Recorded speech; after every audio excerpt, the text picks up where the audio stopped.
आपका વડાપ્રધાન નરેન્દ્ર મોદી અને અમેરિકાના ઉપરાષ્ટ્રપતિ કમલા હેરિસ વચ્ચે યોજાઈ બેઠક. આતંકવાદનો મુદ્દો રહ્યો ચર્ચા સ્થાને. નરેન્દ્ર મોદીએ કમલા હેરિસને ભારત આવવા આપ્યું આમંત્રણ.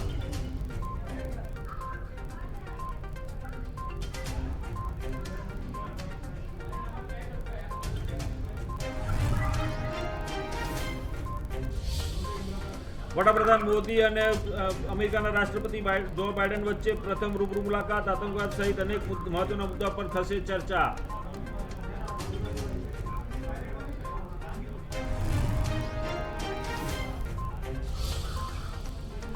$150 કરોડના ડ્રગ્સ કેસમાં થયા ચોંકાવનારા ઘટસ્ફોટ. પકડાયેલા 7 ઈરાનીઓની પૂછપરછમાં મળી અનેક વિગતો. 1000 કિલોથી વધુ હેરોઇન અલગ અલગ સમયે 5 દેશોમાં સપ્લાય કર્યો હોવાનો થયો ખુલાસો.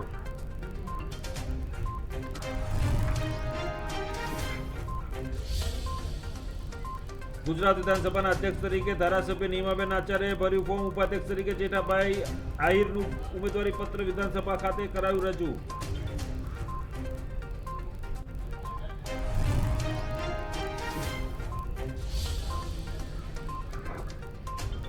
દેશની રાજધાની દિલ્હીની રોહિણી કોર્ટમાં ધોળા દિવસે ગેંગસ્ટર જીતેન્દ્ર ગોગીની ગોળી મારી હત્યા. પોલીસે ઘટના સ્થળે જવાબી કાર્યવાહી કરી અને હુમલાખોરને કર્યો ઠાર.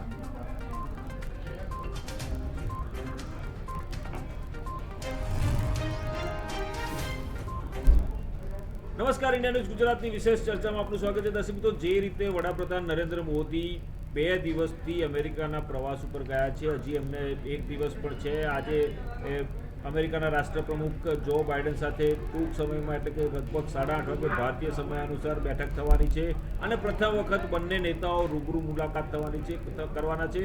પરંતુ એ પહેલાં એટલે કે ગઈકાલે વડાપ્રધાન નરેન્દ્ર મોદીએ તેમના ભરચક કાર્યક્રમની વચ્ચે બેઠકોનું આયોજન કર્યું હતું. જે બેઠકો થઈ એમાં ત્યાંના 5 જેટલી કંપનીઓના CEO સાથે બેઠક યોજી હતી અને ભારતમાં રોકાણ કરવા માટેની વાટાઘાટો કરી હતી. સાથે સાથે એ પછી તેમણે અમેરિકાના ઉપરાષ્ટ્રપતિ અને ભારતીય મૂળના કમલા હેરિસની સાથે બેઠક કરી હતી અને બેઠકમાં જે ચર્ચા થઈ અને એમાં પાકિસ્તાનના દ્વારા જે આતંકવાદને ફેલાવવાનું ષડયંત્ર રચવામાં આવી રહ્યું છે, ભારતને અસંતુલિત કરવા, ભારતમાં અશાંતિ ફેલાવવા માટે પાકિસ્તાન દ્વારા આતંકવાદીઓને પ્રોત્સાહન આપવાનું જે કૃત્ય કરવામાં આવી રહ્યું છે તેને માટે પણ ચર્ચા થઈ અને કમલા હેરિસે પણ પાકિસ્તાનને સખત શબ્દોમાં ની કાર્યવાહીને અને પાકિસ્તાનની જે એક્ટિવિટી છે તેને કહ્યું કે પાકિસ્તાનને પ્રોત્સાહન આપવું એ સમગ્ર વિશ્વ માટે ખતરા સમાન છે. અને સાથે સાથે વડાપ્રધાન નરેન્દ્ર મોદીએ કમલા હેરિસને ભારત આવવાનું પણ આમંત્રણ આપ્યું છે. અને ત્રીજી મહત્વની વાત છે કે તેમણે અલગ અલગ રાષ્ટ્રોના જે ક્વાડની લીડર્સ બેઠક હતી અને ઓકુસ માટે જે નેતાઓ આવ્યા હતા એ નેતાઓ સાથે પણ બેઠક યોજી અને વડાપ્રધાનો સાથે બેઠક યોજી અને તેમને સાથે વ્યાપારિક સંબંધો, ભારત સાથેના સંબંધો સુધારવા માટેની પણ વાતચીત થઈ. ભારત સાથેના સંબંધો વધુ સુદૃઢ અને મજબૂત બનાવવાની વાત થઈ. અને હવે જ્યારે આજે 8:30 વાગે વડાપ્રધાન મોદી રાષ્ટ્રપ્રમુખ જો બાઇડનની સાથે બેઠક થવાની છે અને તેમાં આતંકવાદના મુદ્દે ચર્ચા થવાની છે અને પછી જે પ્રકારે ચર્ચા થઈને આવતીકાલે એટલે કે 25મી તારીખે જે પ્રકારે વડાપ્રધાન સંયુક્ત રાષ્ટ્રની મહાસભામાં 76મા અધિવેશનમાં સંબોધન કરવાના છે અને એમાં પણ આતંકવાદનો મુદ્દો ચર્ચા સ્થાને રહેશે. ત્યારે આજે આપણે ચર્ચા કરવાના છે અમેરિકાનો મંચ, ભારતનો પંચ. આ ટાઇટલ એટલા માટે રાખ્યું છે કે જે પ્રકારે અમેરિકાના મંચ ઉપરથી વડાપ્રધાન નરેન્દ્ર મોદી પાકિસ્તાન પ્રેરિત આતંકવાદને ડામવા માટે, સમગ્ર વિશ્વને એકજૂટ કરવા માટે અને ખાસ કરીને અમેરિકા જેવા મહાસત્તા કહેવાતા જગત જમાદારને ભારતની સાથે રહીને ત્રાસવાદને નાથવા માટે અને વિશ્વમાં ત્રાસવાદનો ખતરો ન ફેલાય તેના માટે ચર્ચા કરી અને તેને કઈ રીતે ખતમ કરવો એની પ્લાન તૈયાર કરી રહ્યા છે. અને આ બંને નેતાઓની બેઠકને કારણે ચીનના પેટમાં પણ તેલ રેડાયું છે અને પાકિસ્તાનના પેટમાં પણ તેલ રેડાયું છે. કારણ કે બંને દેશ છે જે એ ચીન અને પાકિસ્તાન ગમે તેમ કરીને ભારતને અસંતુલિત અને ભારતમાં અશાંતિ ફેલાવવાનો પ્રયત્ન કરતા રહ્યા છે અને કરતા રહે છે અને કરતા રહેશે. ત્યારે આ બધી ચર્ચા કરવા માટે આપણી સાથે સ્ટુડિયોમાં અત્યારે ઉપસ્થિત છે ડિફેન્સ એક્સપર્ટ હિરેનભાઈ કોટક અને ટૂંક સમયમાં જ રાજકીય વિશ્લેષક દિલીપભાઈ ગોહિલ પણ આપણી સાથે જોડાશે. પણ આપણે ચર્ચાની શરૂઆત કરીએ તો હિરેનભાઈ, તમને સૌથી પહેલો સવાલ કરું કે પાકિસ્તાનને પંચ મારવાનું છે હવે, કારણ કે પાકિસ્તાનની પ્રવૃત્તિઓ રોજે રોજ ભારતને હેરાન કરવાની વૃત્તિ છે, એના નાપાક ઇરાદાઓ છે. પાકિસ્તાન આતંકીઓને પ્રોત્સાહન આપે છે, આતંકીઓની ઘૂસણખોરી કરાવે છે. હવે તો નવો રસ્તો શોધી કાઢ્યો છે. તાલિબાનનું સામ્રાજ્ય આવ્યું છે. પાકિસ્તાનની રહેમ નજર હેઠળ તાલિબાનો સત્તા પર આવ્યા છે અને તાલિબાન સાથે સાંઠગાંઠ ધરાઈ પાકિસ્તાનની જાસૂસી સંસ્થા છે ISI, એ ભારતના ગુજરાત બોર્ડરના કચ્છના દરિયાકાંઠેથી ડ્રગ્સની સપ્લાય કરી રહ્યું છે. ઈરાન છે, અફઘાનિસ્તાન છે, ત્યાંથી ડ્રગ્સ પાકિસ્તાન પહોંચે, ત્યાંથી દરિયાઈ માર્ગે ભારતમાં ઘુસાડવામાં આવી રહ્યું છે. અને કરોડો રૂપિયાનું, હજારો કરોડ રૂપિયાનું, 500-600 કરોડનું હોય કે 5 કરોડનું, 10 કરોડનું નહીં, પરંતુ 21,000 કરોડનું ડ્રગ્સ તાજેતરમાં જ પકડાયું મુંદ્રા પોર્ટ ઉપરથી. ત્યારે આ બધી વસ્તુને પણ પિક્ચરમાં રાખીને, નજર સમક્ષ રાખીને વડાપ્રધાન નરેન્દ્ર મોદીએ કમલા હેરિસ સાથે બેઠક કરી અને હમણાં ટૂંક સમયમાં આપણી એ ચર્ચા પૂરી થશે અને અડધો કલાક પછી, એટલે લગભગ 8:30 વાગે ભારતીય સમય અનુસાર જો બાઇડન સાથે બેઠક છે ને એમાં પણ આ મુદ્દે ચર્ચા થવાની શક્યતાઓ છે. કારણ કે પાકિસ્તાનની ગતિવિધિ જે ત્રાસવાદીઓને પ્રોત્સાહન આપીને ત્રાસવાદી પ્રવૃત્તિ કરવાની છે, એને રોકવા માટેનું કઈ રીતે એક્શન પ્લાન ઘડી શકાય ભારત અને અમેરિકા ભેગા થઈને, એ માટે ચર્ચા થશે. શું કહેવું છે તમારું? જો ભારત પાસે ડિફેન્સના પોઈન્ટ ઓફ વ્યૂથી જો કોઈ ચેલેન્જ જ નહીં હોત, કદાચ સ્વિટ્ઝરલેન્ડની જેમ આપણી પાસે આર્મી જ ન હોત. આપણે વધારે સુરક્ષિત છીએ એનું કારણ ચેલેન્જીસ છે, એટલે ચેલેન્જીસને પણ હું અત્યારે પોઝિટિવ ટર્મ્સમાં લેવાની કોશિશ કરીશ. આપણે જે વાત કરીએ અહીંયા આપણી ચર્ચામાં ખાસ ઉલ્લેખ અહીંયા ભારતથી શરૂ કરીએ, પછી પાકિસ્તાન જઈએ અને પછી અમેરિકાની પર વાત કરીએ. તો ભારતમાં જે રીતે આપણે હજારો કરોડ રૂપિયાનું ડ્રગ્સ, અને એમાં પણ ખાસ કરીને ગુજરાતમાં, અને ગુજરાતના જે નવા ગૃહપ્રધાન છે એમના ખાસ કરીને નિર્દેશ હેઠળ ગુજરાત પોલીસે જે હજારો કરોડનું ડ્રગ્સ એટલે કે નશીલા દ્રવ્યો પકડી પાડ્યા, હિરોઈન, એના કારણે એક વસ્તુ તો બે વસ્તુ ક્લિયર થાય છે. એક ખાસ કરીને એ કે એક તો ગુજરાત પોલીસ કેટલી સક્ષમ છે, ગુજરાત પોલીસનું ATS કેટલું બધું મજબૂત છે. મુંબઈ ATS માટે પણ વખાણ થાય છે, ચોક્કસથી એ પણ શાખા ખૂબ જ મજબૂત છે.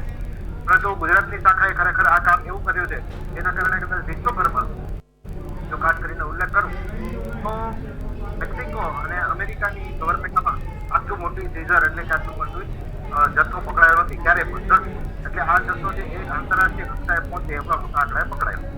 હવે આ ડ્રગ્સની હેરાફેરી એકચ્યુઅલમાં શું છે એ બહુ મોટા ઊંડાણથી જોવાની જરૂર છે. અહીંયા DRI ઇન્વોલ્વ છે અને DRI સિવાયની પણ જે એજન્સીઓ ઇન્વોલ્વ છે એ અંગે પણ સમજવું જોઈએ છે. જેવી રીતે આપણે ત્યાં નોટબંધી થઈ, નોટબંધીના ઘણા કારણો સરકાર દ્વારા આપવામાં આવ્યા હતા, તો જે કારણ બહુ ગાય વગાડીને નહોતું આપી શકાય એવું એ હતું કે ત્યારે એક સમય હતો કે ભારતમાં ડુપ્લિકેટ નોટો એટલે કે જે ચલણી નોટો છે એ નકલી નોટો ઘુસેડવાનું કામ બહુ મોટા પાયે થઈ રહ્યું છે, જે અર્થતંત્રને ખતમ કરે છે અને સમાજતંત્રને ખતમ કરે છે. એ આ નશીલા દ્રવ્યો છે. આ એક પ્રકારનું વોર છે. એકચ્યુઅલમાં આ પાકિસ્તાન ઉપરાંત કેટલાક એવા દેશો પણ છે જેમાં ઇન્ડિયા બીજી રીતે ડાયરેક્ટ રૂપે ઇન્ડિયાથી ઇન્વોલ્વ છે. એના કારણે આ જે યુદ્ધ છે આપણે અહીંથી શરૂ કરી થઈ ગયું. અફઘાનિસ્તાનની સ્થિતિ અને ચાઇનાની દખલ લીધા ચાઇનાનું પાકિસ્તાન સાથે જે રીતે જોડાણ, એટલે ત્યાં જે રોડ બની રહ્યા છે, એટલે કે જે બિઝનેસ રોડ બની રહ્યા છે, એટલે ત્યાં જે ફેલાવ કરી રહ્યો છે ચાઇના, તો એના કારણે એક ત્યાં એનો બેઝ બની રહ્યો છે ચાઇના. આ બહુ મોટી સમજવાની બાબત છે. અત્યારે જયારે આપણે ભારતના પ્રધાનમંત્રી શ્રી નરેન્દ્રભાઈ મોદી યુએસની મુલાકાતે છે ત્યારે સૌથી મોટી ચર્ચાનો વિષય આતંકવાદ જ રહેવાનો છે. કેમ કે આતંકવાદનો ભય છે ઘણા મહદ અંશે જે ઓછો કરી શકાય હતો એનું કારણ જ ક્યાંક ને ક્યાંક ભારતની જે આંતરરાષ્ટ્રીય સ્થિતિ હતી રક્ષા મામલે. એ ઉપરાંત જે રીતે અમેરિકાએ 20 વર્ષથી બેઝ બનાવેલો હતો, કેમ્પ કરેલો હતો, મિલિટરી કેમ્પ કરેલો હતો અફઘાનિસ્તાનની અંદર, એના કારણે પરંતુ અમેરિકાને $4 ટ્રિલિયન ડોલરનું જે નુકસાન વેઠવું પડ્યું અને 20 વર્ષનું એમનો જે કબજો કાબુ હતો એ પણ ત્યાં ક્યાંક ને ક્યાંક ત્યાંની સરકાર એટલે કે અમેરિકાની સરકારમાં ફેરફાર થવાના કારણે એ કબજો જતો રહ્યો. હવે આ કબજો જતો રહ્યો એના કારણે સ્થિતિ એવી પેદા થઈ કે એમણે એ ત્યાંથી આ નુકસાનના કારણે અને કંઈક તો એની આર્મી પણ ત્યાં હતી, એટલે ઘણા બધા જવાનો ત્યાં હતા, તો એમની આવન જાવન પણ ચાલુ હતી. કેટલાક તો એવા જવાનો અને એવા અધિકારીઓ હતા અમેરિકાની આર્મીના કે જે ત્યાં ફરીથી પાછા અમેરિકા જઈ નતો શકતા, કેમ કે એમની જરૂર ક્યાં જશે, એમને એક્સપર્ટાઇઝ હતી, એટલે ફરીથી નવાને ટ્રેન કરવા પડે. તો એ સ્થિતિમાં એવું ઘણા પ્રકારનું પ્રેશર ત્યાં અમેરિકામાંથી અંદર દિવસ અને એક સમયે બાઇડનની કદાચ ચૂંટણીના પ્રચારમાં પણ એવો વાયદો હતો કે અફઘાનિસ્તાનમાંથી સેના પાછી ખેંચી લેશું અને અમે દેશના જે ઇકોનોમી છે અમારા જે અમેરિકામાં પોતાનામાં જે ઘણી બધી ચેલેન્જીસ છે એને ફેસ કરવાનું પ્રાયોરિટી આપી એને કારણે એ વસ્તુ કરી. પરંતુ જે એમ્બેરેસિંગ સિચ્યુએશન પ્લસ ભલે આપણે એક જોબજનક સ્થિતિ કહીએ આને અમેરિકા માટે કે 20 વર્ષ સુધી એની સેના હતી અને એને પાછી ખેંચી લેવી પડી, જગત જમાદારની જે ભૂમિકામાં એના સિંહાસન પરથી એને જવું પડ્યું. પણ બીજી એક બાબત બહુ અગત્યની એ આવે છે કે અમેરિકાને હવે તકલીફ સૌથી મોટી એ હવે સમજાય છે, કદાચ આપણે કહેવાય કે પછીનું ડાપણ એ પ્રકારનું ડાપણ હવે આવી રહ્યું છે કે ચાઇનાનો જે પક્ષ થશે આ જગ્યાએ તેના માટે શું કરવાનું, કેમ કે એની પણ સીધી અસરો સ્વાભાવિક રીતે અમેરિકામાં પડવાની છે. અને પાકિસ્તાન જે રીતે છે ત્યાં અમેરિકા જઈ અને જે અમેરિકાના વિદેશ મંત્રી જે રીતે ત્યાં અફઘાનિસ્તાનનો પક્ષ રાખી રહ્યા છે, અફઘાનિસ્તાનમાં એક સ્ટેબલ ગવર્મેન્ટ આવી જાય એના માટે જે રીતે એક લોબિંગ કરી રહ્યા છે એ જોઈને ચોક્કસથી અમેરિકાના મનમાં એક ફાળ પડી છે. અને એ આગળના સમયમાં આપણે જોઈશું કે અમેરિકા કંઈક મોટું એવું પગલું લેશે જેના કારણે ભારત અમેરિકાના સંબંધો વિકસી શકે. અને આ જ મુદ્દો બહુ સારી રીતે ભારત પણ જાણે છે, એટલે કે ભારતના પ્રધાનમંત્રી અને ભારતનું રક્ષા મંત્રાલય આ બાબતે ખૂબ સજાગ છે. વિદેશ મંત્રાલયને પણ ખ્યાલ છે કે આ જે સ્થિતિ જેમાં અમેરિકાની જે જરૂરિયાત છે સ્વાભાવિક રીતે અમેરિકા બધા જ દુનિયાના દેશો સાથે સંબંધ રાખે છે, તો સ્વાર્થના સંબંધ રાખે છે અને દરેક દેશો એવું જ કરે એ સ્વાભાવિક છે. ભલે આપણે ઘણી વાતો કરીએ કે વિશ્વ બંધુત્વ અને બધા દેશ એકબીજા સાથે નાળી રહે છે, કોઈ દેશનો મિત્ર છે તો કોઈ દેશનો કાયમી મિત્ર કે કાયમી દુશ્મન હોતો નથી, અહીંયા આ જ હોય છે.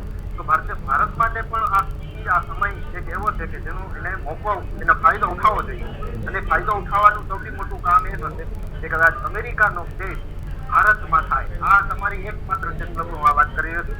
આ શક્યતા વિશે કોઈ ચર્ચા નથી કરી હજુ સુધી. અમેરિકાનો બેઝ ભારતમાં યસ નોર્થ વેસ્ટ બોર્ડર પર આ બેઝ બની શકે અને આ દિશામાં આગળ વધી શકે. જો આવનાર દિવસોમાં આવું કંઈ થાય છે તો આ મારું અત્યારનું પસંદ યાદ રાખવા જેવું બનશે.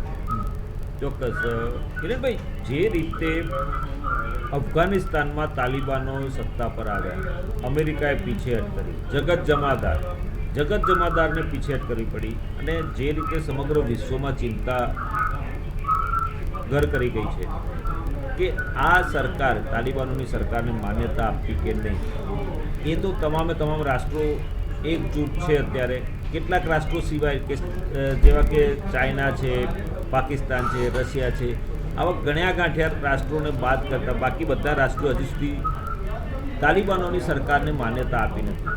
પરંતુ તાલિબાનોની તાકાત એવી છે કે 20 વર્ષ પહેલાંનો આપણે ઇતિહાસ ખંખોરીએ, ઇતિહાસ પર નજર રાખીએ તો એ સમયગાળા દરમિયાન જે પ્રકારના ગેરકાયદેસર રીતે હથિયારોની હેરાફેરી, સ્મગલિંગ કરવી, શસ્ત્રોની પછી ડ્રગ્સની દાણચોરી કરવી, પ્લસ પેટ્રોલિયમ પેદાશોની દાણચોરી કરવી અને જે રીતે બધું નાણું ભેગું કરવું, રૂપિયા ભેગા કરવા, અલગ અલગ રાષ્ટ્રોમાંથી કરન્સી ભેગી કરવી અને પોતાને સામ્રાજ્યને હાવ ઊભો કરવો લોકોમાં, અફઘાનના લોકોમાં અને વિશ્વમાં.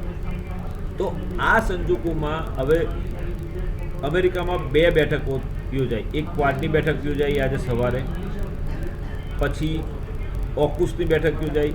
આ બંને બેઠકોમાં શું જાણવા મળે છે અને શું ચર્ચા થઈ હશે? અને યુએનજીએની બેઠક પણ ચાલી રહી છે, સંયુક્ત રાષ્ટ્રની મહાસભા પણ ચાલી રહી છે અને તમામ રાષ્ટ્રોના પ્રમુખો અથવા વડાપ્રધાનો પોતાના રાષ્ટ્ર તરફથી સંબોધન કરી રહ્યા છે અને વડાપ્રધાન આવતીકાલે કરવાના પણ છે આપણા. તો આ સંજોગોમાં આ 3 મહત્ત્વની બેઠકો છે અને 3 બેઠકોમાં સમગ્ર વિશ્વના તમામ રાષ્ટ્રો એકત્ર થયેલા છે એમ કહીએ તો ખોટું નથી. તો આ સંજોગોમાં અફઘાનિસ્તાનની તાલિબાન સરકારને કઈ રીતે એ લોકો પ્રાધાન્ય આપશે અથવા તો માન્યતા આપશે? શું ઠરાવ થશે? શું આ બાબતે કોઈ ઠોસ નિર્ણય લેવાશે ખરો? જો ચર્ચા 2 બેઠકોમાં થઈ છે અને 1 બેઠકમાં હવે થવાની છે. એ બેઠકમાં શું ચર્ચા થઈ છે અને શું ચર્ચા નથી થઈ એ ઉપર હું ફોકસ કરું. ખાસ પાકિસ્તાનના વિદેશ મંત્રીએ ખૂબ પ્રયત્ન કર્યા કે દરેક દેશો પોતાના સંબોધનમાં, એટલે કે રાષ્ટ્રપતિ પોતાના સંબોધનમાં કાશ્મીરનો મુદ્દો ઉઠાડે, પરંતુ એ બિલકુલ થયું નથી અને મિત્ર કહેવાતા દેશોએ પણ એમાં કોઈ પણ પ્રકારનો કાશ્મીરનો ઉલ્લેખ આ ચર્ચામાં નથી કર્યો. એટલે સૌથી મોટી આપણી જીત હવે આંતરરાષ્ટ્રીય ક્ષેત્રે આ થઈ ગઈ કે ભાઈ આપણે કલમ 370 દૂર કરી અને કાશ્મીરમાં જે સ્થિતિ લાવવા માટે આપણે આ પગલું ભર્યું અને એ સ્થિતિ આવતી જાય છે. એ ક્યાંક ને ક્યાંક હવે એને સફળતાની મોહર છે એ આંતરરાષ્ટ્રીય ક્ષેત્રે પણ લાગી ગઈ. બરાબર. બીજી વાત અફઘાનિસ્તાનની જો કરીએ, આ ચર્ચામાં સ્વાભાવિક રીતે ઘણા બધા વિષયોની ચર્ચા થશે.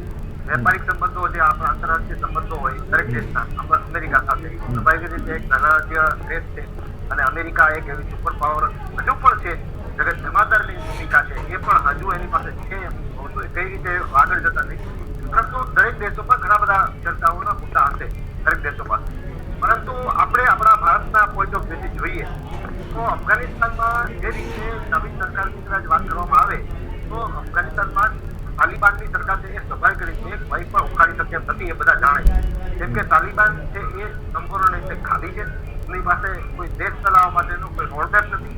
બીજું, શરિયત લાગુ કરવાની જે એની ભાવના છે એને છુપાવી અને જે રીતે વચનો આપવાની શરૂઆત કરી અને જે રીતે તાલિબાને એકદમથી બેસાડો કર્યો અને આખું અફઘાનિસ્તાન છે એ કવર કરી લીધું અને એક બે પ્રાંત બાકી હતા એમાં પણ એમને સ્વાભાવિક રીતે કબજો કરી લીધો. હવે કબજો તો પડી ગયો, પરંતુ એક દેશ આખો ચલાવવાનો.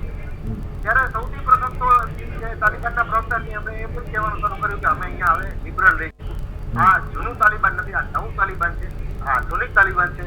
વિશ્વના તમામ દેશો સાથે તાલમેલ બેઠાવીને ચાલશે. પરંતુ આ બધું જ માત્ર ને માત્ર જે રીતે આપણે જોઈએ છીએ, જે અનડિક્લેર એક સ્ટેટમેન્ટ છે કે પાકિસ્તાનની આઈએસઆઈ છે એ ક્યાંક ને ક્યાંક તાલિબાનોની પાછળ છે અને આની સાબિતી એના પુરાવા પણ મળી રહ્યા છે. એટલે આ બધી બાબતો સ્વાભાવિક રીતે જેવી રીતે આપણા ધ્યાનમાં હોય, આંતરરાષ્ટ્રીય સમુદાયના ધ્યાનમાં હોય, એટલે અમેરિકાના ધ્યાનમાં પણ હોય.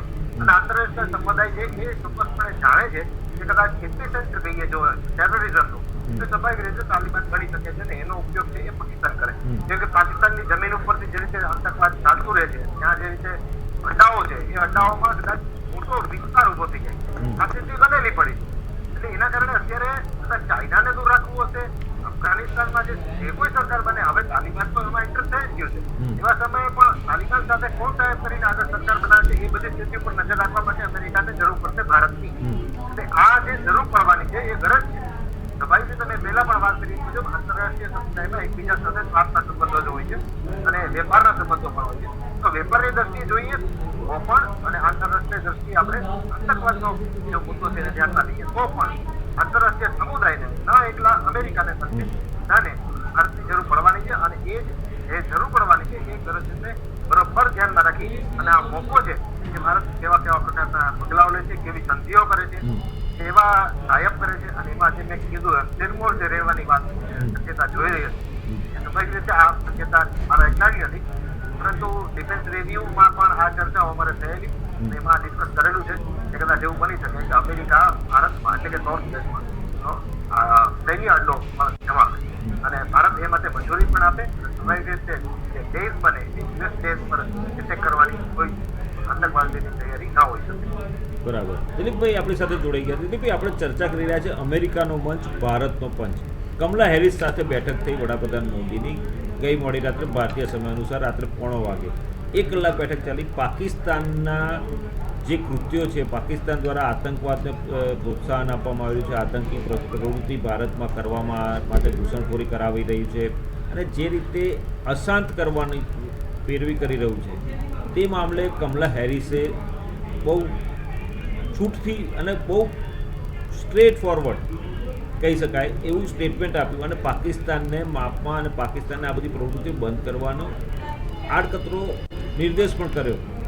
પરંતુ આપણે જેમ જાણીએ છીએ, આપણે તાલિબાનોની અગાઉ ચર્ચા કરી, તેમાં તાલિબાનોની કથની અને કરણી અલગ અલગ છે. એવી રીતે જગત જમાદારની પણ કથની અને કરણી અલગ અલગ છે. ભારત સાથે વાટાઘાટો કરે ત્યારે ભારતને ખુશ રાખવા માટે પાકિસ્તાનની વિરુદ્ધમાં બોલશે, પાકિસ્તાનના નેતા સાથે વાટાઘાટ કરશે તો પાકિસ્તાનમાં જશે ત્યારે ભારતની વિરુદ્ધમાં પણ એ સ્ટેટમેન્ટ આપતું હોય છે. તો આ પ્રકારની કથની અને કરણીમાં ફરક જોવા મળે છે. તો શું આ વખતે જે નવી સરકાર છે ત્યાં આગળ જો બાઇડનની અને કમલા હેરિસના નેતૃત્વ હેઠળની, તો શું ભારત માટે ફાયદાકારક સાબિત થઈ શકશે? કરણીવાળી વાત થોડી ડિપ્લોમસીમાં એટલા માટે આપણે સમજી શકીએ કે ડિપ્લોમસીમાં સારી વાતો કરવામાં આવશે, કોઈના પણ વિરુદ્ધ ન જાય અને છતાં કેટલાક જે મુદ્દા હોય એ કહી દેવામાં આવે એ રીતે થતી હોય છે. અને આવી ભાષાનો ઉપયોગ અગાઉથી થયો છે. આંતરરાષ્ટ્રીય સ્તરે નાણાંની હેરફેર થાય ને એને આતંકવાદને ઉત્તેજન મળે એવું થતું હોય ત્યાં દેશો પર પ્રતિબંધ મૂકવો એ માટેનું જે એફએટીએ છે એમાં પાકિસ્તાનને બ્લેકલિસ્ટમાં મૂકવા માટેની કોશિશ એ વખતે પણ અમેરિકાએ સ્પષ્ટ કર્યું છે. આ ઉપરાંત કેટલાક સંસ્થાઓના નામ પણ લીધા છે. કેટલીક સંસ્થાઓને ત્રાસવાદી અને આતંકવાદી જૂથો તરીકે અમેરિકાએ વ્યાખ્યાયિત પણ કર્યા છે અને કાબુમાં લેવા પાકિસ્તાનને કીધું છે. એટલે પાકિસ્તાન છે એ આતંકવાદીઓને સાચવે છે એવું અમેરિકાએ વારંવાર કહ્યું છે. ભારત સંદર્ભોમાં ન હોય તો પણ કહ્યું છે એટલે એ અર્થમાં નવું નથી. કેતું આવે છે બીજો કમલા હેરિસ માટે આપણે થોડુંક એ બી યાદ રાખવું પડે કે માનવાધિકારની ઘણી વાર એમણે વાત કરી છે. આપણે ભારતમાં જયારે માનવાધિકારની વાત કરી છે એમાં કાશ્મીરનો મુદ્દો આવતો હોય છે અને એ કાશ્મીરના સંદર્ભમાં અથવા આતંકવાદના સંદર્ભમાં માનવાધિકારની જે વાત થાય એ આપણે ખ્યાલ છે આપણે ડાબેરી જમણેરી વાળો વિવાદ અહીં તરફ થતો હોય છે. એટલે એ સંદર્ભમાં માનવાધિકારીની જયારે વાત કરી કાશ્મીરીઓના આડકતરી રીતે કમલા હેરિસે વાત કરી કે બધાને કારણે એ થોડા ડાબેરી પણ છે, ભારત વિરોધી છે અને પાકિસ્તાન તરફી છે એવી વાતો ચલાવાઈ હતી. એ વાતો ખોટી છે અને એવું કંઈ નથી એ સ્પષ્ટતા પણ કમલા હેરિસે આ તક હતી એટલે કરી. એટલે આપણે એ રીતે જોવું પડે. એને સ્પષ્ટ વાત કરી કે માનવાધિકારની વાત કરવી એ અલગ મુદ્દો છે. એ જે પક્ષમાંથી આવે છે ડેમોક્રેટિક પાર્ટીમાં અને ત્યાંનો જે થોડો જમણેરી ખાસ કરીને ડોનાલ્ડ ટ્રમ્પ જે જમણેરી હતા તેનો સામનો કરવા માટે જે રાજકારણ ચાલ્યું હતું એમાં થોડો ડાબેરી હતો. પણ એનો મતલબ એ નથી કે ભારત વિરોધી હોય.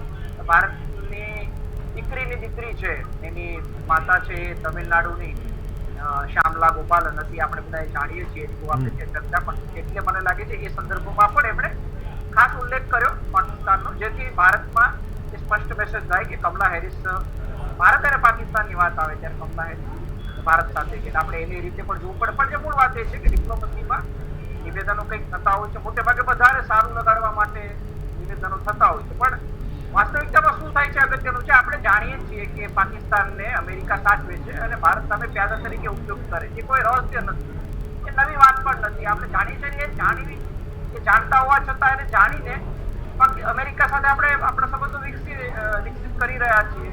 સુધારો થયો પણ છે. ક્લિન્ટન વખતની જે ચેન્જીસ આવવાની શરૂ થયા છે એ પ્રમાણે ભારતના અને અમેરિકાના સંબંધો સ્વતંત્ર રીતે પણ વિકસી રહ્યા છે. વચ્ચે પાકિસ્તાન ક્યારેક આવી પણ જાય છે, અનિવાર્યપણે આવી જાય છે. પણ એ હોવા છતાં પણ આપણા સંબંધો નીચે એટલે પાકિસ્તાન સાથે અમેરિકાનું વર્તન અમેરિકાની રીતે થશે. અત્યારે એવા પણ અહેવાલો છે કે આ બધી મિટિંગો ચાલી રહી છે, ક્વોડની મિટિંગ પણ થશે હમણાં. એ દરમિયાન ફરી એકવાર અમેરિકાએ પાકિસ્તાન સાથે ચર્ચા પણ કરી છે કે તાલિબાનના સંદર્ભમાં આપણે શું કરવાનું છે. એનો મતલબ એ થયો કે તાલિબાન અને અફઘાનિસ્તાન માટે પાકિસ્તાનને અમેરિકા હજી પણ વચ્ચે રાખવા માંગે છે. આ બધી વસ્તુ આપણે સમજવાની છે અને સમજીને આપણે આપણા અમેરિકા સાથેના સંબંધો કરવાના છે. એટલે કોઈ પણ નિવેદન આવતું હોય ખાસ કરીને બે દેશોના નેતાઓ વચ્ચે ત્યારે એના બહુ બધા સંદર્ભો હોય. સંદર્ભો આપણે સમજવા જોઈએ. એનું બહુ સીધું સાધું અર્થઘટન કરીએ તો એ બહુ બંધબેસતું હોતું નથી. એટલે આ રીતે આખી વાતને આપણે બરાબર. એટલે ભાઈ તમને જ પૂછવા માંગીશ પાછો સવાલ કે વડાપ્રધાન મોદીના શાસનકાળનો એટલે કાર્યકાળના 7 વર્ષ 2014માં પ્રાઇમ મિનિસ્ટર બન્યા, 2021 ચાલે છે. 7 વર્ષના એમના વડાપ્રધાન પદમાં અમેરિકાના 3 રાષ્ટ્રપ્રમુખો સાથે તેમને મિટિંગો થઈ છે, બેઠકો થઈ છે, મુલાકાત થઈ છે.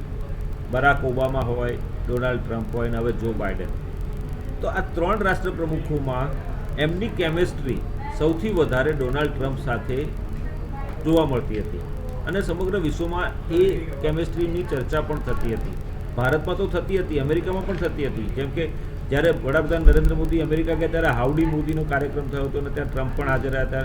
વડાપ્રધાને આપણે ભારતમાં અમદાવાદમાં નમસ્તે ટ્રમ્પનો કાર્યક્રમ કર્યો અને બંને નેતાઓ ત્યાં ઉપસ્થિત રહ્યા હતા. તો આ પ્રકારની જે કેમેસ્ટ્રી છે એ બરાક ઓબામા અથવા તો જો બાઇડનમાં તો હવે ખબર પડશે 8:30 વાગે ભારતીય સમય અનુસાર બેઠક થશે પછી ખબર પડશે કે એમની કેમેસ્ટ્રી કેવી છે. પરંતુ બરાક ઓબામા અને ડોનાલ્ડ ટ્રમ્પની જે મુલાકાતો હતી એમાં ડોનાલ્ડ ટ્રમ્પ સાથે સારાવાના હતા એમને અને સારી કેમેસ્ટ્રી હતી. તો શું કહેવું છે તમારું? જે નવા પ્રમુખ છે એમની સાથે એમની કેમેસ્ટ્રી કેવી રહેશે? તમે કહ્યું વાત સાચી છે. આપણે જોઈએ કેવી બોડી લેંગ્વેજ છે. બંને મને લાગે છે એક સાથે સંયુક્ત નિવેદન માટે પણ બહાર આવશે. ચારેય દેશોની જે બેઠક છે પછી પણ મને લાગે છે ચારેય દેશો કદાચ પ્રેસ સામે આવે એ વખતે પણ એક બોડી લેંગ્વેજ હશે અને બંનેની વ્યક્તિગત મુલાકાત વિશે આપણે જોવું રહ્યું. બરાક ઓબામા સાથે પણ સારા સંબંધો હતા નરેન્દ્ર મોદી. ડોનાલ્ડ ટ્રમ્પનો મામલો જુદો, પણ એમાં તમે જુઓ એમાં નેતાઓનું પોતાનું વ્યક્તિત્વ કેવું છે એનાથી ફરક પડતો.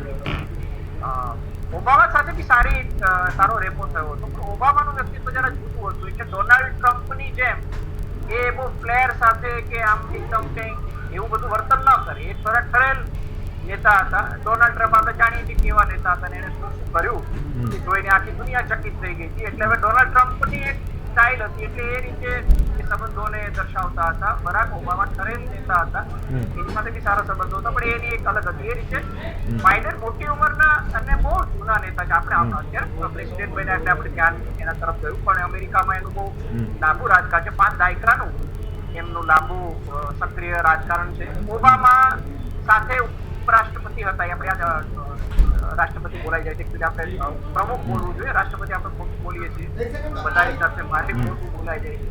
આખા દુનિયામાં માત્ર ભારતમાં જ રાષ્ટ્રપતિ પ્રમુખ વાઇસ પ્રેસિડેન્ટ એ વાઇસ પ્રેસિડેન્ટ હતા ઓબામા સાથે. એ વખતે પણ ભારત સાથેના સંબંધોમાં સીધી ભૂમિકા ન હોય, પણ હોય. બીજું ભારતને ઓળખે છે. ભારતની મુલાકાત આવેલા, મુંબઈની મુલાકાત લીધેલી. મુંબઈમાં એક બાઇડનના કોઈ પૂર્વજ 2-3 પેઢીના એનો બધા ઉલ્લેખ થયેલા. એટલે બહુ બધી બાબતો છે. એમાં નેતાઓના પોતાના વ્યક્તિત્વને કારણે દોસ્તીનું પ્રદર્શન અલગ અલગ રીતે થતું હોય. એને આધારે કોઈ આપણે કેવાય એના કોઈ તારણ ના કાઢવા જોઈએ. કારણ કે ડોનાલ્ડ ટ્રમ્પ સાથે દોસ્તી સારી હતી, આપણને ફાયદો થયો, કઈ ફાયદો નતો. એક તો હારી ગયા છે, જીતી ગયા હોત તો પણ એ ટ્રેડ ડીલમાં ચોખ્ખું કહેતા હતા મને ફાયદો થવો જોઈએ. તમે મારી હાર્લે મોટરસાયકલ આવે છે એના પર ડ્યુટી ઓછી કરો, અમેરિકાના હિત છે તો અમેરિકા પર. એટલે દોસ્તી રાખ્યા પછી બી ડોનાલ્ડ ટ્રમ્પ આપણને કઈ બહુ મોટો ફાયદો કરાવી દેવાના નહોતા. એ ટ્રેડ ડીલમાં પણ આપણે કઈ ફાયદો કરાવી દીધો નહોતો. એના વખતેમાં પણ એણે ઇસ્લામિક ત્રાસવાદ સામે બહુ નિવેદનો આપેલા, પણ અમેરિકાની તો પોતાની પોલિસી હોય છે. પ્રમુખને કારણે ફરક નથી પડતો. એને બી કે પાકિસ્તાન એવું ન કરી દીધું કે ભારતને ફાયદો થાય. એ પાકિસ્તાન સાથેના રાબેતા મુજબના સંબંધો હતા જે અમેરિકાના હોય છે ડોનાલ્ડ ટ્રમ્પ વખતે. એટલે અમેરિકાની બાબતમાં અને મોટાભાગના દેશની બાબતમાં બે નેતાઓની પર્સનલ કેમિસ્ટ્રીથી બહુ મોટો ફરક નથી પડતો. દરેક દેશની પોતપોતાની પોલિસી જ હોય છે. ભારતની પોતાની પોલિસી છે. ભારત પણ મોટે ભાગે કન્સિસ્ટન્ટ રહ્યું છે. આપણે ત્યાં પણ તમે જુઓ આપણી પોલિસી કન્સિસ્ટન્ટ રહી છે. આપણે ત્યાં બનાવી સરકાર બદલાઈ જાય, પણ મૂળભૂત ભારતનો જે હિત છે એ આપણે તો હોય જ છે. અમેરિકા સાથે આપણે અણુકરાર કર્યો, એમાં મનમોહનસિંહ અગત્યની ભૂમિકા ભજવી હતી અને થોડા સંબંધો આપણા સુધર્યા ક્લિન્ટન વખતે. એ પછી એને વાજપેયી વખતે બી આગળ વધેલા અને અત્યારે નરેન્દ્ર મોદીના સમયમાં એને આપણે વધારે આગળ વધારે છે. આપણા દેશની પોલિસી હોય છે, વિદેશી પોલિસી, એમાં આપણો દેશનું હિત પ્રથમ હોય છે. આપણી સરકારની કેટલીક પોલિસી એકદમ ફોલો કરતા એ જ વસ્તુ અમેરિકામાં થાય છે. અમેરિકામાં વધારે સ્પષ્ટપણે થાય છે, કારણ કે પ્રેસિડેન્ટ 8 વર્ષ માટે જ હોય છે અને એક જે ડિસાઇડ થયું હોય એ મોટા ભાગે થતું હોય છે. એક પ્રમુખના આવવાને કારણે બહુ મેજર પરિવર્તન આવતું છે. આ બધી બાબતોને પણ આપણે ધ્યાનમાં લીધી. બરાબર. હિરેનભાઈ, એઝ અ ડિફેન્સ એક્સપર્ટ તમને પૂછવા માંગીશ કે ભારતના દરિયા કિનારો, આપણું ગુજરાત તો 1600 કિલોમીટર લાંબો દરિયા કિનારો છે. ભારતના દરિયા કિનારે, ગુજરાતના દરિયા કિનારો જે છે ત્યાં આગળ પાકિસ્તાન તરફથી કે ઈરાન તરફથી દરિયાઈ માર્ગે બધી હેરફેર થઈ શકે. આ બાજુ દક્ષિણ બાજુ જઈએ તો ત્યાં શ્રીલંકા બાજુથી દાણચોરીનો માલ આવી શકે. આ બાજુ ઉપર આપણે હિમાલય બાજુ જઈએ ત્યાં આગળ એલઓસી છે એક બાજુ એલએસી છે. ત્યાં ચાઇના અને પાકિસ્તાન આપણને અશાંત કરવાનો પ્રયત્ન કરે. આ બાજુથી અફઘાનિસ્તાન અને ઈરાન મારફતે પાકિસ્તાન દાણચોરી કરાવે. તો આ બધી જે પરિપ્રેક્ષ્ય છે, આ બધા જે આપણા ઘૂસણખોરી માટેના જે રસ્તા છે આપણે દેશમાં ઘૂસવા માટેના, ત્યાં આગળ ભારતે હવે કેટલી ચોકસાઈ રાખવી પડે? કારણ કે પાકિસ્તાન અવળચંડાઈ કર્યા વગર તો રહેવાનું નથી. ચાઇના એને સપોર્ટ કરી રહ્યું છે, આર્થિક મદદ કરી રહ્યું છે, હથિયારો આપી રહ્યું છે. પાકિસ્તાનની સાથેનો ફાયદો ચાઇના પોતાનો આર્થિક ફાયદો જુએ છે, તાલિબાનો સાથે પણ પોતાનો આર્થિક ફાયદો જુએ છે, અને એ બંને દેશોને આર્થિક મદદ કરી અને જે રીતે ભારતમાં અશાંતિ ઊભી કરવાનો પ્રયત્ન કરે, જેથી ભારતમાં અશાંતિ થાય અને ભારતમાં કંઈકનું કંઈક નવાજૂની થતી રહે, એ સંદર્ભમાં તો આપણી સુરક્ષા એજન્સીઓ મજબૂત છે, આપણા લશ્કરી સૈન્ય છે આપણું એ મજબૂત છે અને સચેત છે. પરંતુ આ પ્રકારની ઘૂસણખોરીને અટકાવવા માટેનો પ્લાન કઈ રીતે તૈયાર કરવો જોઈએ, શું કહેવું છે તમારું? ચોક્કસથી ઘૂસણખોરી છે એ આઝાદી પછી સતત એક બહુ મહત્વનો પ્રશ્ન છે અને આજે તમે એ બહુ મહત્વનો પ્રશ્ન મૂક્યો છે એ માટે અભિનંદન. સૌ પ્રથમ અભિજીતભાઈ આપણે એ જોવું પડશે કે ભારતમાં આપણે જેટલી આપણી સરહદો છે ત્યાંથી ઘૂસણખોરી 3 પ્રકારે થતી હોય છે. એક તો આતંકવાદીઓની અથવા તો એવા લોકોની કે જે દેશમાં અશાંતિ ફેલાઈ શકે, બીજી શસ્ત્રની ઘૂસણખોરી અને ત્રીજી છે નશીલા દ્રવ્યોની, જે હમણાં આપણે ગુજરાતમાં પકડી પડ્યો હજારો. તો આ જે સ્થિતિ છે એને પહોંચી વળવા માટે આપણે સરહદો પર બીએસએફ એટલે કે બોર્ડર સિક્યુરિટી ફોર્સ અને કોસ્ટગાર્ડ એટલે કે જે દરિયાઈ સીમાઓ ત્યાં જે સુરક્ષાનું કામ કરે છે એજન્સીઓ બે કામ કરતી હોય છે. આ બંને એજન્સીઓને ઇન્ડિયન આર્મીનો અને એ સિવાય એજન્સીઓનો એટલે કે જે આપણે જાસૂસી તંત્ર કહીએ એવી એજન્સીઓનો પણ સપોર્ટ પૂરેપૂરો રહેતો હોય છે. છેલ્લા કેટલાક વર્ષોમાં આપણે જોયું છે કે આપણે આ બાબતની કદાચ તકલીફો છે અથવા જે પ્રકારે આપણે એક રૂપચાઓનો સંદેશો આપી શક્યા છીએ એ ખરેખર બહુ સારી બાબત છે. એના માટે અભિનંદન સૌપ્રથમ તો ભારતીય આપણા ભારતની સેનાને આપવા પડે, કેમ કે ભારતની સેના છે એ વધારે મજબૂત થઈ છે કદાચ ફ્રી હેન્ડ મળવાના કારણે, કદાચ એટલા માટે કે હવે આપણી પાસે આધુનિક હથિયારો પણ છે, આપણી પાસે આધુનિક એવું જે ડિટેક્શન જે સેન્ટર બને છે આપણે ભારતમાં, એના કારણે આપણે ઘણું બધું આગાડી શકીએ. બીજી સૌથી મોટી બાબત આપણે અગત્યની એ જોવાની રહેશે કે આપણી સીમાઓમાં જો કદાચ અસલામતી જેવું જો ક્યાંય આપણને વધારે ધ્યાનમાં લેવાની જરૂર હોય, હવે મેં વાત કરીએ નોર્થ વેસ્ટ એટલે કે જે અફઘાનિસ્તાન વાળો જે ભાગ છે ત્યાંથી અફઘાનિસ્તાનની ઘૂસણખોરી પોસિબલ છે. એ ઉપરાંત આપણે ચાઇના બોર્ડર વાળી પણ, હજુ ચાઇના બોર્ડરમાં ભલે અત્યારે કંઈ જ નથી, પરંતુ જ્યારે પણ આપણે હંમેશા જાગતા રહેવું પડશે એ બોર્ડર પર કોઈ પણ પ્રકારની ઘૂસણખોરી ન થાય કે કોઈ પણ પ્રકારની આપણી સીમામાં ઘૂસી અને આપણી જમીનો હડપ કરી લેવાના જે બનાવો ઇતિહાસમાં બહુ મોટા પાયે નોંધાયેલા પડ્યા છે, એ પ્રકારનો કોઈ બનાવ ના બને એ માટે આપણે સક્ષમ વધારે બનવું પડશે. અને હજુ પણ આપણે અત્યારે ખૂબ સક્ષમ છીએ પણ વધુ સક્ષમ બનવું પડશે. સિયાચીન બોર્ડર ઉપર કામ કરી શકે અથવા તો આપણે જેવી રીતે ચાઇનામાં આપણે બે શક્યતા જોઈ રહ્યા હતા કે ચાઇનાને આપણે ડિપ્લોમેટિકલી હરાવી અને જે રીતે એની સેનાને પાછળ ખસેડી દીધી છે, નવકલામ વાળી વાત કરીએ કે હમણાં જે બધા કોન્ફ્લિક્ટ થયા છે એમાં બીજી એક શક્યતા એવી પણ જોવાય કે ઠંડીમાં લડી શકે એટલે કે જે -30 ડિગ્રીમાં જે સર્વાઈવ કરી શકે એવા સોલ્જરો, એવા આર્મી, એવા લોકો કદાચ અભાવ છે ચાઇના પાસે, એના કારણે એ ભાગતા છે. જો આવું જ હોય તો હવે આપણે સ્વાભાવિક રીતે એ ઠંડી દૂર થતા એટલે કે ઠંડીનો સમય પસાર થઈ જશે પછી શું છે એ પણ જોવું પડશે. એટલે આ વાત થઈ ચાઇના બોર્ડર વાળી અને ગુજરાતની બોર્ડર. ગુજરાતની બોર્ડર ખરેખર અભેદ છે, પહેલા પણ અભેદ હતી ને આજે પણ અભેદ છે. એ બહુ જ સારી બાબત છે ને આગળ જતા આપણે ઘણી બધી રીતે એમાં આપણે આગળ વધવું પડશે. હવે જેમ ડ્રોનનો પણ મામલો આપણે યાદ કરીએ થોડા સમય પહેલા, તો ડ્રોનનો ઉપયોગ છે એ માત્ર કોઈ ઇલેક્ટ્રિક બેઝ પર જ થાય એવું જરૂર નથી, એનો ઉપયોગ છે બોર્ડર ઉપર વધારે પ્રમાણમાં થઈ શકે છે. કારણ કે કિલોમીટરના કિલોમીટર એવા વિસ્તારો છે કે જ્યાં ડ્રોનથી એટેક થઈ શકે છે, ડ્રોનથી આપણે ઉપર જાસૂસી થઈ શકે છે. તો એ પણ આપણે ડ્રોન એન્ટી ડ્રોન સિસ્ટમ જેને કહેવાય છે અને ઇવન એના જે સિગ્નલો છે જામ કરતા જામરો પણ આપણે અહીંયા ઘર આંગણે વિકસાવવાનું શરૂ કર્યું છે. એ બહુ આનંદની વાત છે અને વિદેશ પાસેથી પણ જરૂર પડે એ ઇક્વિપમેન્ટ અને એસેમ્બલી લઈને અહીંયા સ્થાપિત કરવી પડશે. એટલે આ જે ચેલેન્જીસ છે એ ચેલેન્જીસનું સ્વરૂપ પણ બહુ મોટું છે અને એ ચેલેન્જીસને કોપ કરવા માટે જે આપણે વ્યવસ્થા કરવી પડશે એનું પણ સ્વરૂપ પ્રમાણમાં એટલું જ મોટું હોવું જોઈએ. બરાબર.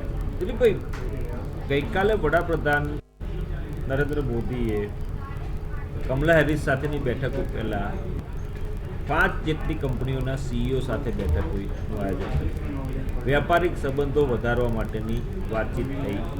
એમાં ઘણી સારી બધી જાણીતી કંપનીઓ છે, વિશ્વ જાણીતી કંપનીઓ છે અને અમેરિકાની જાણીતી કંપનીઓ છે. ભારતમાં રોકાણ કેવી રીતે લાવવું અને આવશે એ બાબતે ચર્ચા થઈ. તો આપણે શું લાગે છે કે આ જે 5 કંપનીઓ છે એ ભારતમાં ઇન્વેસ્ટમેન્ટ કરવા આકર્ષિત થશે ખરી?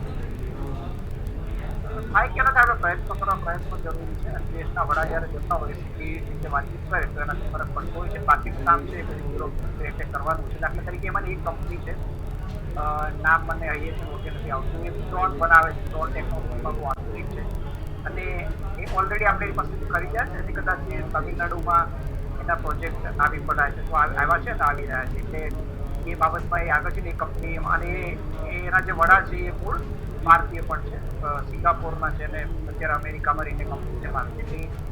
ઓલરેડી ડ્રોનના સંદર્ભમાં ભારતમાં એમને રસ છે બાકીની જે કંપનીઓ છે એને પણ જુદી જુદી તેમાં એક જે કંપની છે બ્લેકસ્ટોન એ મૂળભૂત રીતે ઇન્વેસ્ટર છે, પણ એના ઘણા બધા ઇન્વેસ્ટર ઓલરેડી ભારતમાં છે.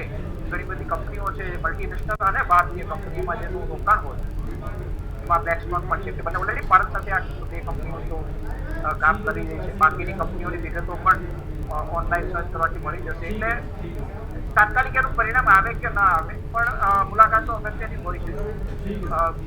મને લાગે છે એપલના સાથે અને ટેસ્લાની પણ ચર્ચા હતી. ટેસ્લાની ફેક્ટરીની લાસ્ટ ટાઈમ મુલાકાત લીધી હતી. આપણે જાણીએ છીએ કે ટેસ્લાની ફેક્ટરી ભારતમાં ક્યારે આવે એની રાહ હોય. તમિલનાડુ અને ગુજરાત એમાંથી એકમાં એ આવશે. એ માટેની વાતચીત ચાલી રહી છે. એમાં કેટલીક કસ્ટમ ડ્યુટી ઓછી કરવાની વાત છે. એ જ્યારે પણ થશે ત્યારે એ આવશે અને ભવિષ્યમાં એને આવવાની રસ છે. ચીનમાં એપલનું આપણે જાણીએ છીએ ચીનમાં મોટા પાયે ઉત્પાદન થાય છે એપલ. ભારતમાં એપલનું વેચાણ વધ્યું છે.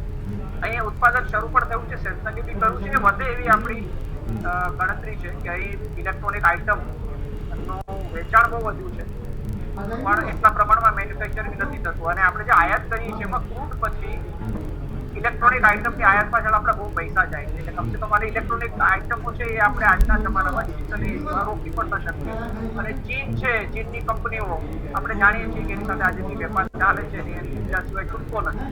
તે સંજોગોમાં ઇલેક્ટ્રોનિક આઇટમોનું ઉત્પાદન કરનારી બહાર અમેરિકા અને યુરોપની કંપનીઓ છે જેનું મેન્યુફેક્ચરિંગ ચીનમાં છે એ ભારત આવે એ માટે આપણે પ્રયાસો કરતા રહેવા જોઈએ. સફળ ક્યારે થશે કેવું મુશ્કેલ છે. મેન્યુફેક્ચરિંગ રાતોરાત બદલવું મુશ્કેલ હોય છે. ચીનમાં જંગી ફેક્ટરી હોય એ બદલીને ભારતમાં લાવવી મુશ્કેલ હોય છે. પણ તમે કંપની સાથે ચર્ચા કરો તો કમસે કમ એક્સપાન્શન થવાનું હોય. એક્સપાન્શન ચીનમાં ન કરે અને ભારતમાં શરૂઆત કરે અને પછી ધીરે ધીરે ભારતમાં એ તરફ આગળ વધે. આ બધી લોંગ ટર્મ પ્રોસેસ હોય છે અને એ માટે દેશના વડા ક્યાં જતા હોય અને એને મળતા હોય તો થોડો ઘણો એનાથી ફાયદો થશે.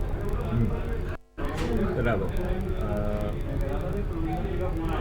કિરણભાઈ, તમને પૂછવા માંગીશ કે જે રીતે પાકિસ્તાન અને ચીન એકબીજાના પર્યાય બની ગયા છે અત્યારે, હવે જ્યારે ભારતના વડાપ્રધાન અમેરિકાના પ્રવાસે જવા નીકળ્યા અને બંને રાષ્ટ્રોના પ્રમુખો અને બંને રાષ્ટ્રોના નેતાઓના પેટમાં તેલ રેડાવાનું શરૂ થઈ ગયું.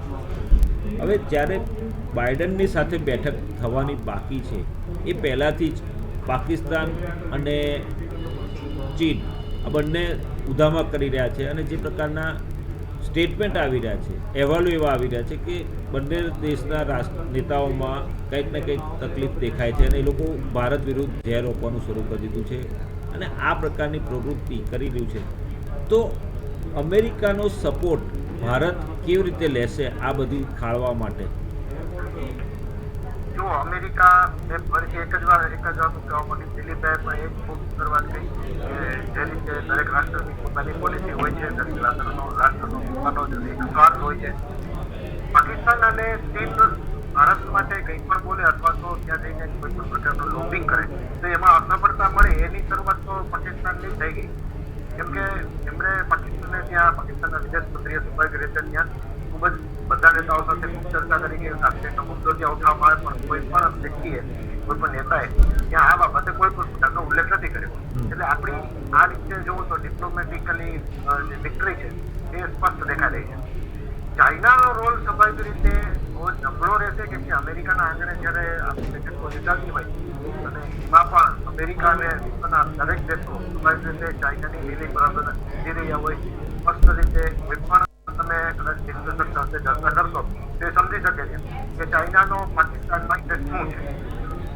ચાઇનાની કોઈ એવી પોલિસી કે ચાઇનાનો કોઈ એવો સ્વાભાવિક રીતે એવો કોઈ નિયમ નથી રહ્યો કે જે દેશની સાથે અમેરિકા તો સ્વાભાવિક રીતે આજે જગત જમાદાર બને છે તો પણ એમાં એ કારણ આપી શકે છે કે આ દેશમાં અન્યાય થઈ રહ્યો છે, માનવ અધિકાર જતન કરવાનું છે, એટલા માટે અમે કરીએ છીએ. તો પાકિસ્તાન જ્યારે એપી સેન્ટર બની રહ્યું, અલ-કાયદાની આપણે જો યાદ કરીએ તો જે રીતે ત્યાં ઓસામા બિન લાદેનને શરણ આપવામાં આવ્યું હતું એટલે પાકિસ્તાન છે એ દુનિયા સામે ખુલ્લું પડી ગયું છે અને એ પણ આતંકવાદના મુદ્દે આતંકવાદી અડ્ડાઓ ત્યાં એટલા બધા આવેલા છે તેના પર આપણી દેશભાઈ.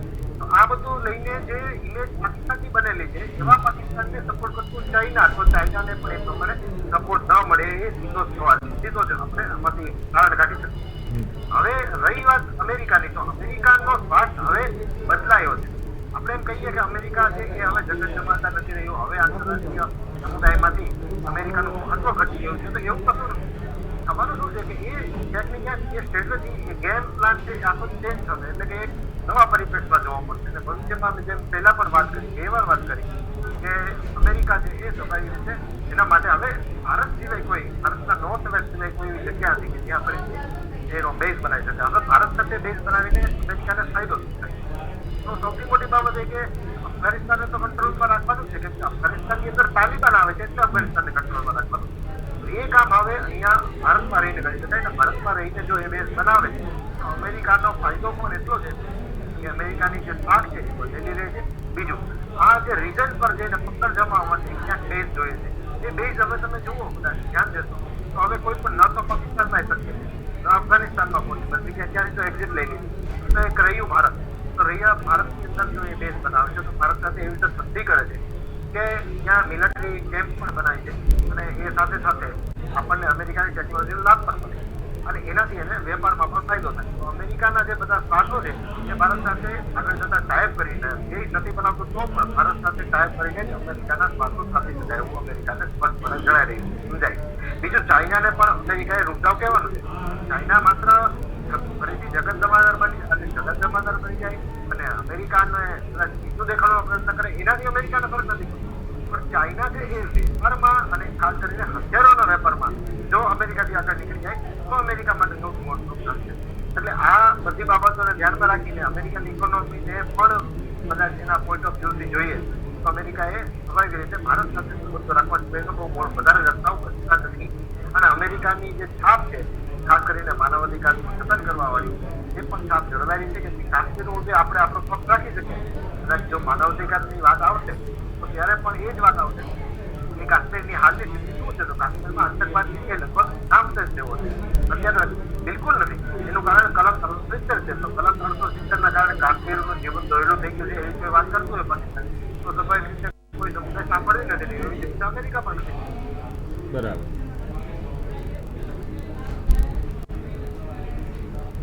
ચોક્કસ. દિલીપભાઈ, તમને પૂછવા માંગીશ, કદાચ હિરેનભાઈના નેટવર્કમાં કંઈક પ્રોબ્લેમ થયો છે, તમને પૂછવા માંગીશ. આપણે ચર્ચાનો દોર આગળ ચાલુ રાખીએ. અત્યારે આપણે વાત થઈ, અત્યાર સુધી ચર્ચા થઈ આપણે જે કંઈ એ કમલા હેરિસ સાથેની બેઠક હોય કે પછી CEO સાથેની બેઠક હોય, પરંતુ હવે જે બાઇડન સાથેની બેઠક છે અને પછી આવતીકાલે એટલે શનિવારે સંયુક્ત રાષ્ટ્રની મહાસભા જે છે એના અધિવેશનમાં વડાપ્રધાનનું સંબોધન છે. આ બે વાત છે ત્યારે સંયુક્ત રાષ્ટ્રમાં આપણા દેશનું સુરક્ષા પરિષદમાં કાયમી સભ્યપદની વાત, જે માગણી છે, જે વર્ષોથી પડતર છે અને કોઈકને કોઈ કારણસર એ પાછી ઠેલાય છે અથવા નથી મંજૂરી મળતી, તો આ વખતે શું લાગે છે આપણે સંયુક્ત રાષ્ટ્રના સુરક્ષા પરિષદમાં કાયમી સભ્યપદ આપણને આપવામાં આવે?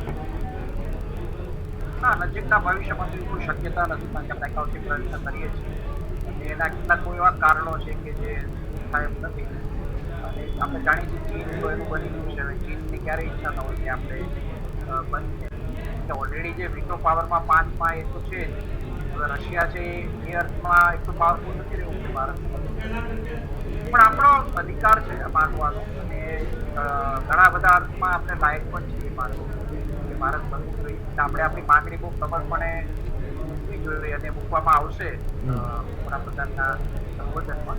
પણ એ બહુ બધી કેટલીક બાબતો એવી હોય છે કે એનું ડિસિઝન લેવામાં બહુ મુશ્કેલી થાય છે, કારણ કે વિટો પાવર મળે છે અને વિટો પાવર બહુ અગત્યનો હોય છે.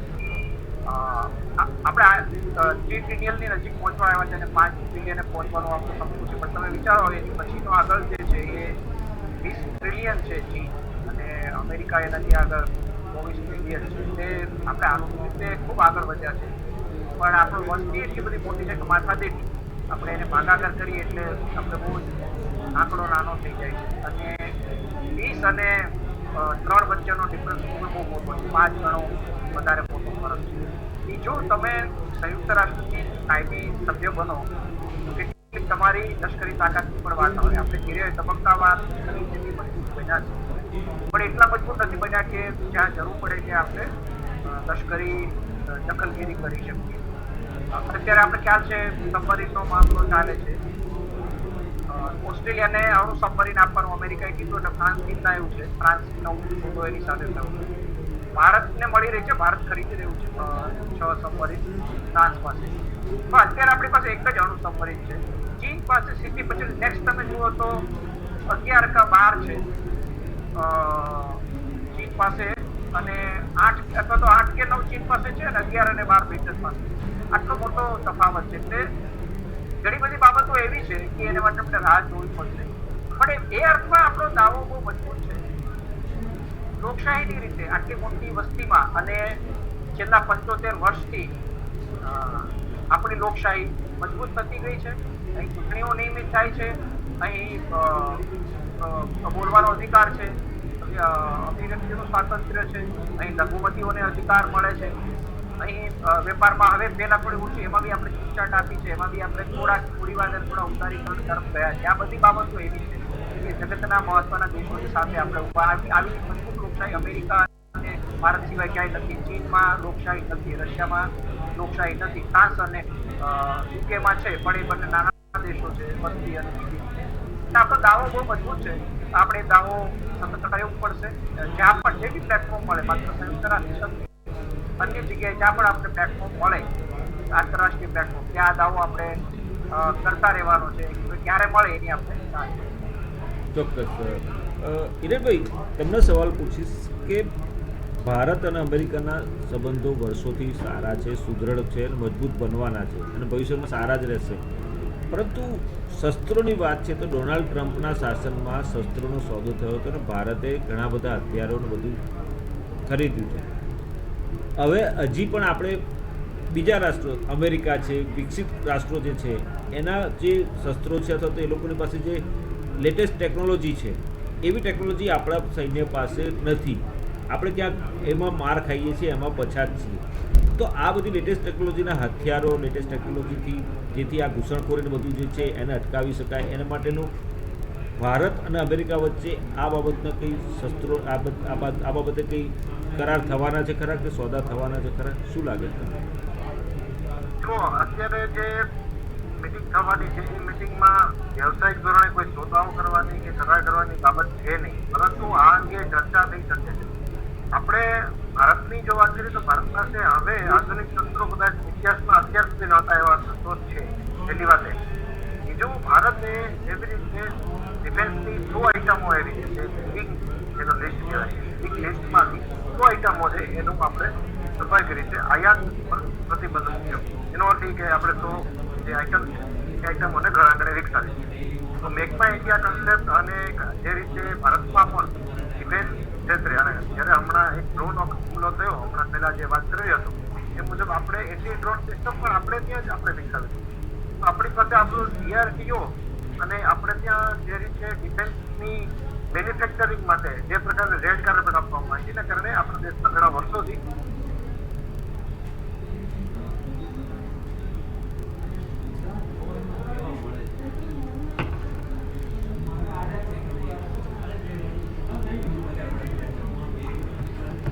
મને લાગે છે કે દિલીપભાઈ, અવાજ આવે છે? હા, આવે છે, આવે છે. નેટવર્કનો પ્રોબ્લેમ લાગે છે તમારે? હા, કન્ટિન્યુ કરો. એટલે હવે આપણે જે રીતે વાત કરીએ તો ડ્રોન સિસ્ટમ આપણે ભારતમાં વિકસાવી લીધી છે. આપણે ત્યાં રેડ કાર્પેટ મૂકેલી છે. મેં વાત કરી, ઘણા લોકોને એ પણ ખ્યાલ નહીં હોય કે આપણે બુલેટ પ્રૂફિંગ જેટલા ઇક્વિપમેન્ટ અને એના માટેની જે જરૂરિયાતની વસ્તુઓ છે એના માટે ભારત એ કદાચ વિશ્વમાં સૌથી પહેલું ઉપકરણ સ્થાન ધરાવે છે. આવી ઘણી બધી બાબતો છે, ઘણી ટેકનોલોજી છે. ઇવન ડિટેક્શન ટેકનોલોજી પણ બહુ ઇમ્પોર્ટન્ટ પાર્ટ ધરાવતી હોય છે. જનરસીમાં વોર થાય ત્યારે સ્વાભાવિક રીતે ડિટેક્શનના કારણે અને જે આપણે સ્કેનિંગ કરી શકતા હોઈએ, સ્કેનિંગ સિસ્ટમો પણ ભારતમાં બહુ સારી છે. બને છે. વિશ્વના દેશોમાં આપણા જેવી રીતે એન્જિનિયરો અહીંથી જાય છે અને જે રીતે ડંકો વગાડે છે, એમાં આપણી પાસે પણ એવા એન્જિનિયરો એવા છે કે જેમને ડિફેન્સના ક્ષેત્રમાં પણ એમણે બહુ મોટી સિદ્ધિઓ હાંસલ કરેલી છે. એવા લોકો ભારતમાં છે. એટલે ભારતમાં એટલું બધું નિરાશાનું વાતાવરણ બની જાય એવી આપણી ડિફેન્સ સ્ટ્રેટેજી નથી. હવે ઇમ્પોર્ટ કરવાની વાત છે અથવા તો કોઈ દેશમાંથી જ્યારે હથિયારોની ખરીદીની વાત આવે અથવા તો શસ્ત્ર સરંજામની વાત આવે, જેવી રીતે આપણે અણુ સબમરીનની જેમ દિલીપભાઈ વાત કરી રહ્યા હતા, એવી બધી કોઈ પણ પ્રકારની બીજા દેશોમાંથી શસ્ત્રની ખરીદી, હેલિકોપ્ટર જે રીતે આપણે અપાચેની વાત કરીએ, કે આપણે ફાઇટર જેટ નથી. તો આ બધી ખરીદીઓનો માહોલ ત્યારે બનતો હોય છે કે જ્યારે કોન્ફ્લિક્ટનું પ્રમાણ છે ખૂબ વધી ગયું હોય અને એક સ્થિતિ એવી બની જાય કે આપણે એની જરૂર પડે છે. તો હાલનો જે માહોલ છે એ શાંતિનો માહોલ છે. આપણે માત્ર તમે જુઓ તો ડિપ્લોમેટિકલી જ નહીં, બલકે આપણે મિલિટરી પાવરથી પણ બહુ સક્ષમ બન્યા છે. તેના કારણે જ આપણે આવી ખરીદીની જરૂરિયાત ઓછી થઈ ગઈ છે. એટલે ડિપ્લોમેટિકલી જેટલું આપણે બચાવીએ એટલું આપણે મિલિટરી લેવલે બચાવી શકીએ. આ પ્રકારની સ્ટ્રેટેજી પર ભારત સરકાર ચાલી રહી છે. એ જ રીતે આપણી વિદેશ નીતિ પણ ગોઠવાઈ રહી છે. એના કારણે કદાચ આ વખતે કોઈ પણ પ્રકારનો કરાર, કોઈ પણ પ્રકારનો સોદો ન થાય એવી પૂરી શક્યતા હું જોઈ રહ્યો છું. ચોક્કસ. દર્શક મિત્રો, જે રીતે અમેરિકાના રાષ્ટ્રપ્રમુખ જો બાઇડન સાથે વડાપ્રધાન નરેન્દ્ર મોદીની બેઠક ટૂંક સમયમાં શરૂ થવાની છે. આવતીકાલે વડાપ્રધાન નરેન્દ્ર મોદી સંયુક્ત રાષ્ટ્રની સભામાં સંબોધન કરવાના છે. ત્યારે ચોક્કસ એવું કહી શકાય કે પાકિસ્તાન દ્વારા આતંકવાદને જે પ્રોત્સાહન આપવામાં આવ્યું છે, આતંકવાદ ફેલાવવામાં આવી રહ્યો છે, સાથે સાથે તાલિબાનનો સાથ લઈને અને ચાઇનાનો સાથ લઈને જે પ્રકારે ભારતમાં અશાંતિ ઊભી કરવાનો પ્રયત્ન થવાનો છે અને જે રીતે ભારતને અસંતુલિત કરવાનો પ્લાન છે અને એ બધા પ્લાન ઉપર પાણી ફેરવી દેવા માટે ભારત અમેરિકાનો સપોર્ટ લેશે અને અમેરિકા પણ ભારતને સાથ અને સહકાર આપશે. એવી અત્યાર સુધી જે બેઠકો થઈ અમેરિકામાં વડાપ્રધાન નરેન્દ્ર મોદીની અલગ અલગ લેવલ ઉપર અને અલગ અલગ રાષ્ટ્રોના પ્રમુખો સાથે અને અમેરિકાના ઉપરાષ્ટ્રપતિ સાથે, તો એ બધી વાતનું કારણ એક જ નીકળે છે કે આ બધી વસ્તુમાં ચોક્કસ એવું કહી શકાય કે ક્યાંક ને ક્યાંક ભારતને ચોક્કસ ફાયદો થવાનો છે અને ભારતને સપોર્ટમાં અમેરિકા રહેશે અને ભારત અને અમેરિકાના સંબંધો વધુને વધુ સુદૃઢ અને મજબૂત બનશે એવી શક્યતા દેખાઈ રહી છે. દિલીપભાઈ જોડાયા હતા અને હિરેનભાઈ જોડાયા હતા. બંનેનો ખૂબ ખૂબ આભાર માનીએ. અને દર્શક મિત્રો, આ હતી અમારી વિશેષ ચર્ચા. વધુ સમાચાર અને અપડેટ્સ માટે જોતા રહો ઇન્ડિયા ન્યૂઝ ગુજરાત, ગુજરાતી ધડકન. નમસ્કાર.